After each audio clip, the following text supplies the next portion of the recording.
So today on Night of Illusions Magician of the Week, we have a special magician all the way from USA. He's a magician who has been recognized as a teenage magician by celebrity magicians in the world. Not only that, he has performed in some of the greatest venues. He's a multiple award winner and he's one of the Magic Castle's favorite. Recently, he actually fooled Penn and Teller on their popular TV series Penn Teller Fool Us. And he's no other than Danny Kohli, all the way from USA, now in Sri Lanka. Welcome, Dan. Thank you, Yasas. How has it been, Danny, so far? It's been great. We came a week ago. We had a chance to do a great show with you. The first night basically we got here, and then after that we toured around and really enjoyed sightseeing. So, Danny, I think the most important question for us is to figure out, when did you start learning magic? How did you get into this? Well, I started when I was about 10 years old. I saw Siegfried and Roy in Las Vegas, and their show was unbelievable. And I thought, I really want to do that, a little more about that.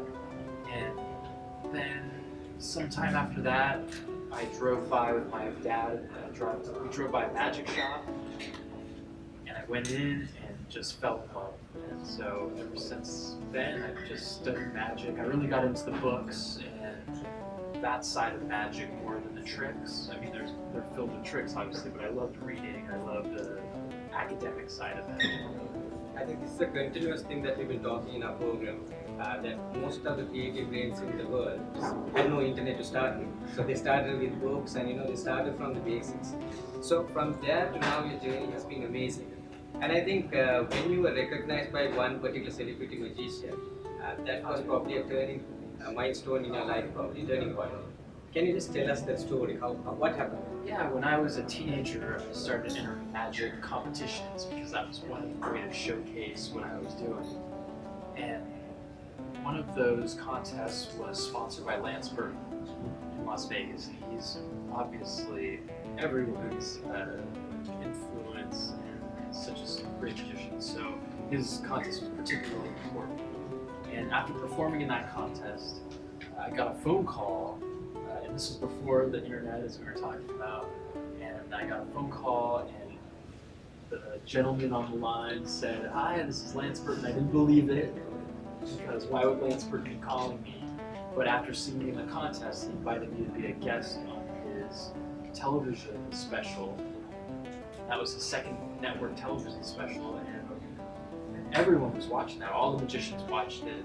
There weren't a lot of opportunities to see magic.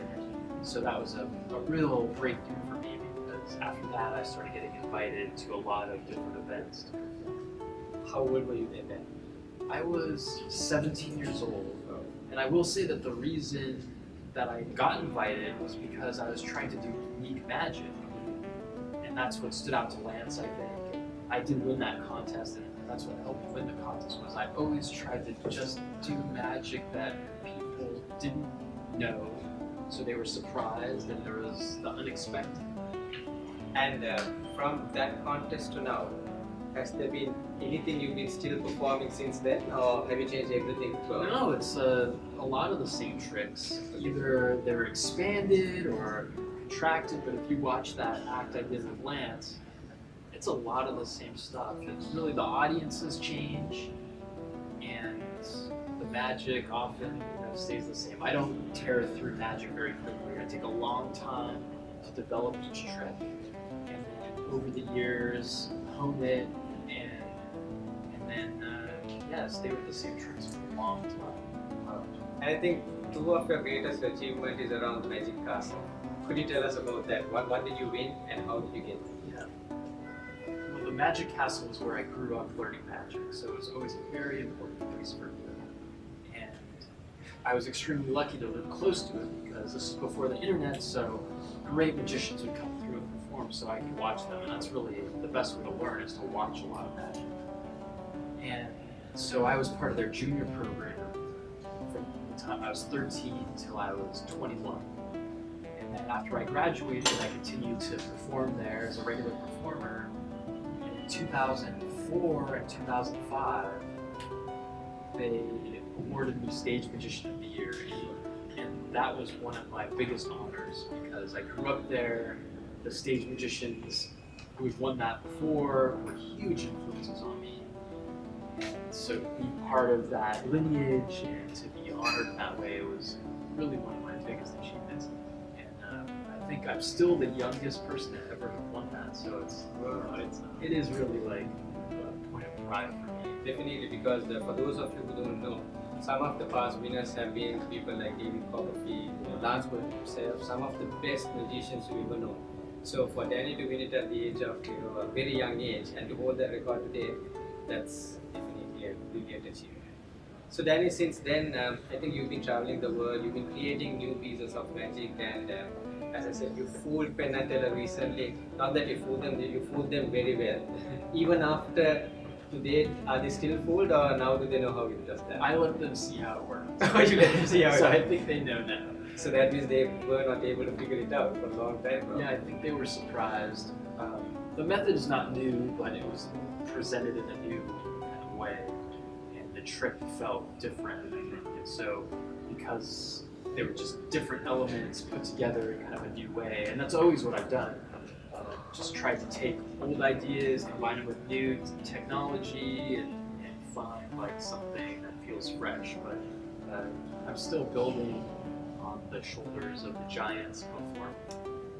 So that trick took a long time to make. I think the first version I did on YouTube, only as a YouTube video, I think in 2011 or something like that. And then it took me a long time to get it on stage because there were lots of issues to solve.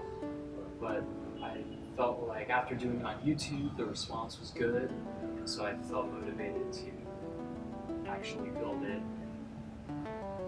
I also got help to build that. My wife, Stacy, and I work on all the illusions together, so I definitely get help from friends and my wife to really figure out the details because it's really hard to just do it all alone.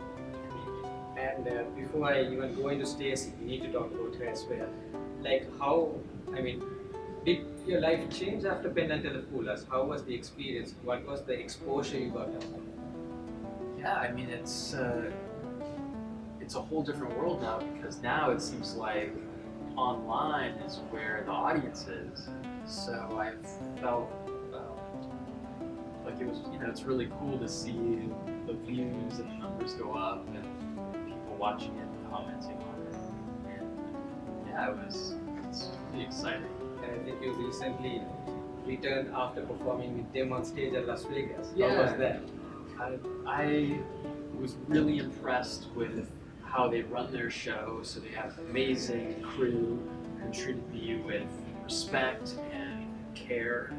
And they were great hosts too. They spent a lot of time with me. I didn't know them before doing the show, and so they, were really encouraging and nice magicians, and really they're huge influences on me. So it was a big honor to be part of their show and meet them, and feel on some level that they respected what I did. So I think it's definitely one of those bucket list items for any magician, and you achieved that too. So I think another achievement is how you won Stacy over. Can you tell us that story? Yeah. My wife Stacy, she came out to Hollywood to pursue a career as a professional dancer, and so she trained from the time she was a little girl, ballet and tap and everything. And so when she moved out to Hollywood, she started working as an assistant to magicians. She worked with some of the best magicians like James DeMare, Ed Alonzo, Chuck Jones, Joaquin Ayala. I don't know, the list goes on. She worked with really good people. And so it's interesting because she got her magic training that way, like in the real world. I had book training and then was trying to learn how to put it into the real world, and she got real world training.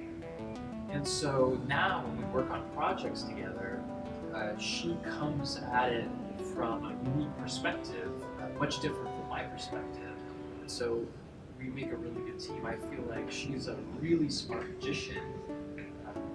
She's actually experienced all these illusions and tricks, and and now she's creating her own magic and has a really fresh approach. And so together, it's really fun because together we can break through. I know how all the old tricks are done, but she's not stuck in that old way of thinking.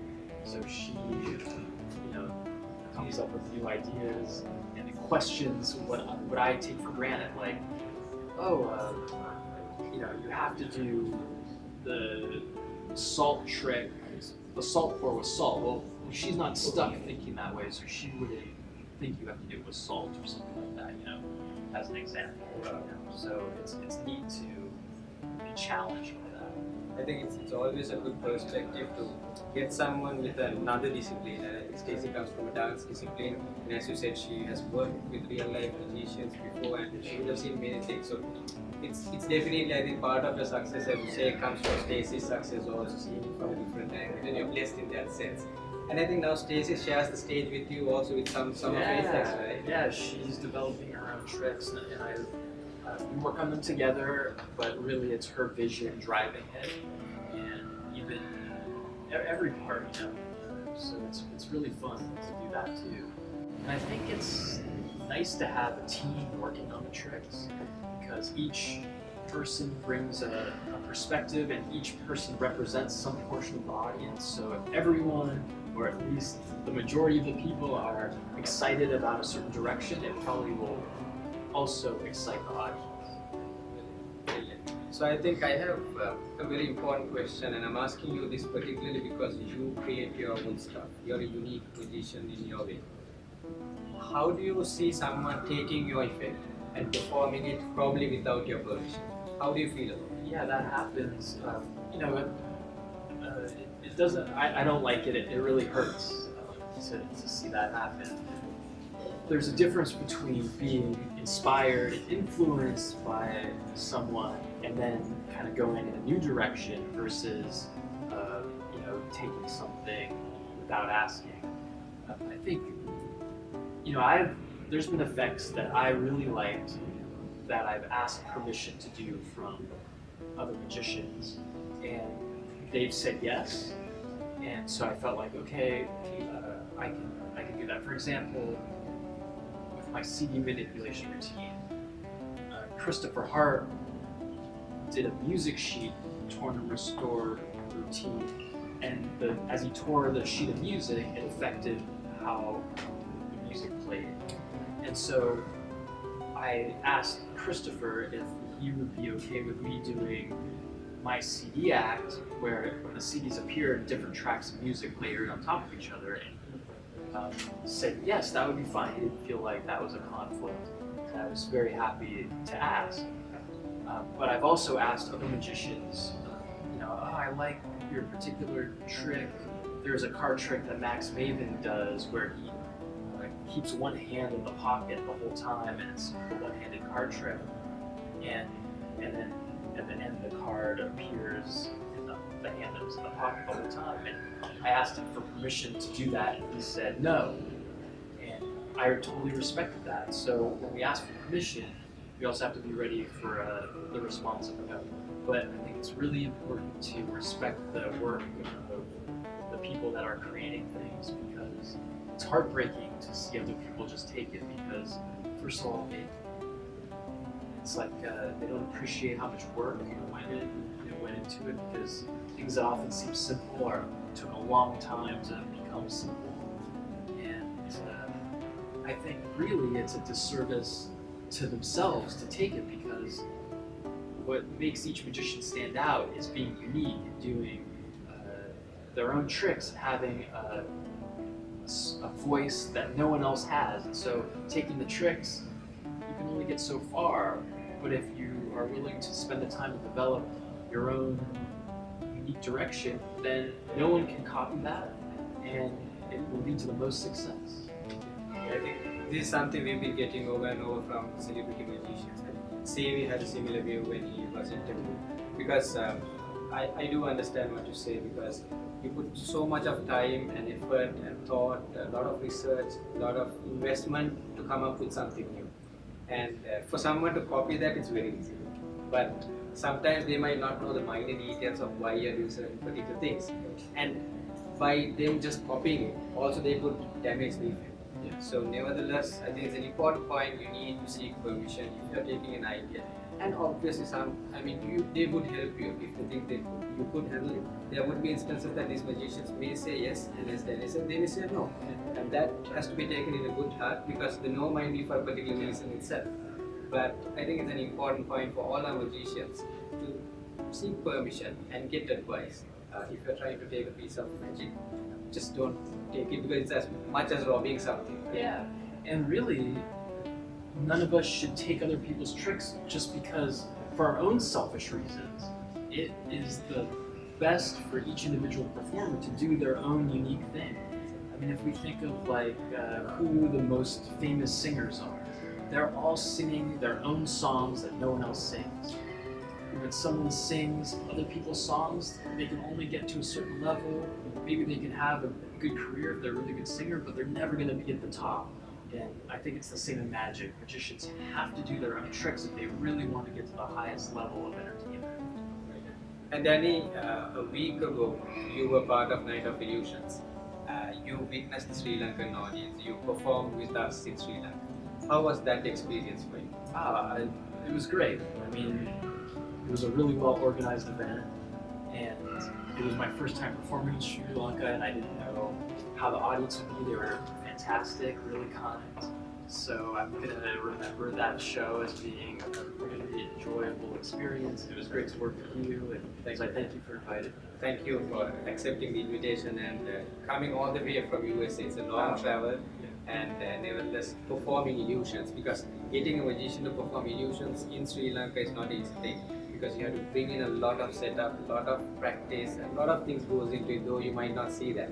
So I really appreciate that. And would you be back? Would you want to be back? Of course, yeah, we had a great time. I think I can speak for Stacy and say that we would love to come back and spend more time here. I think magic will continue to grow. I've seen great magicians, and so I think it has a bright future here. Thank you. Yeah, that's actually nice to hear, because our dream is to see how we can create Sri Lankan talent going international. Probably to full Penn Teller, probably to be at Yasas, probably to be in Vegas soon. Yeah, of course. And Danny, my final question is, what advice could you give the young aspiring magicians if they want to build a career in this? What would you tell them? I think my experience is that it's very hard work, and for everybody, they work a lot and practice a lot and spend a lot of hours on the magic, so it doesn't come easy for anybody. So just continue to work hard and work on the tricks, perform as much as possible, and you'll be great. I think that's it all the way from Danny Kroll, one of the best magicians. I'm a big fan of him, and we must thank him for staying with us, performing with us, and doing this interview. Thank you very much, Danny. Hope to see you again very soon. Yeah, thank you.